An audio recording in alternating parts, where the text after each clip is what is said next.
Bienvenue chers téléspectateurs sur notre chaîne. Aujourd'hui nous allons parler du recul du gouvernement du Salvador, dirigé par Nayib Bukele, sur l'adoption du Bitcoin comme monnaie légale obligatoire. Mais avant de commencer, n'oubliez pas de nous soutenir en commentant, en vous abonnant, en partageant et en mettant un like.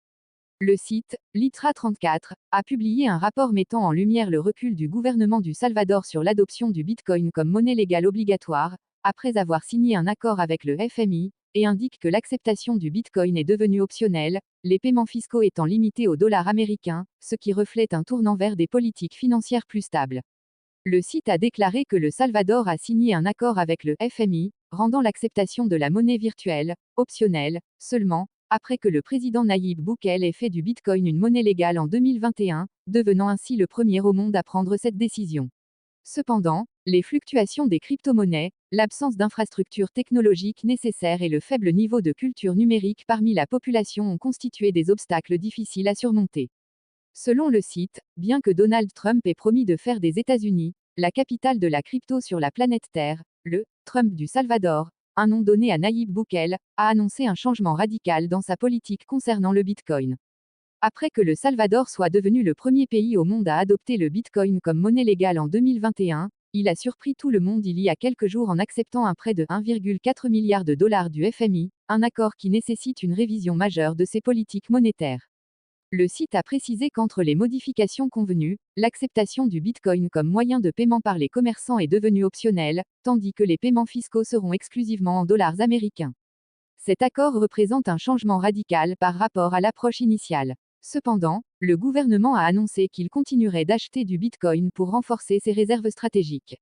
Cet accord est considéré comme une étape pragmatique pour un pays souffrant d'un manque de liquidité, nécessitant une politique plus modérée loin des slogans et des annonces faciles. Le site a noté que le Salvador avait suscité l'intérêt du monde lorsqu'il a adopté le Bitcoin dans le cadre d'une stratégie visant à promouvoir l'inclusion financière, à faciliter les transferts de fonds depuis l'étranger et à attirer les investissements. La population du Salvador est d'environ 6,5 millions d'habitants, et le pays utilise le dollar américain comme monnaie officielle depuis 2001.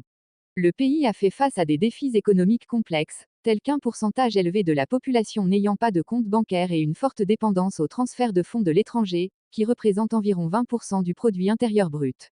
L'adoption du Bitcoin comme monnaie légale a été accompagnée de plusieurs initiatives, notamment le lancement du portefeuille numérique, Chivo, une application conçue pour permettre aux citoyens d'échanger des crypto-monnaies contre des dollars.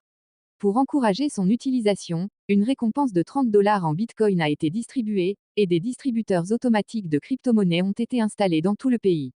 Le site a rapporté que le président Bukele a déclaré que le tourisme avait augmenté de 95% grâce à l'adoption du Bitcoin, notant que les citoyens salvadoriens possédaient des portefeuilles numériques et que le portefeuille national de Bitcoin avait généré des bénéfices dépassant 31 millions de dollars.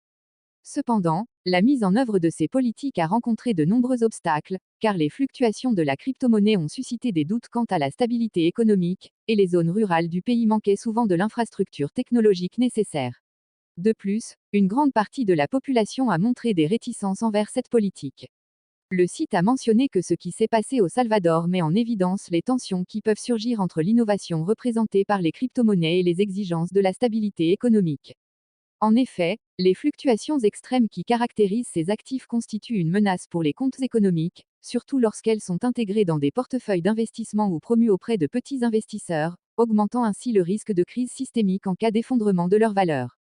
Le site a également souligné que la propagation des monnaies virtuelles pourrait affaiblir le contrôle des banques centrales sur les politiques monétaires, entraînant des effets significatifs sur la stabilité économique. À cela s'ajoute un manque de transparence et de réglementation dans ce secteur, ce qui soulève des inquiétudes concernant la protection des investisseurs.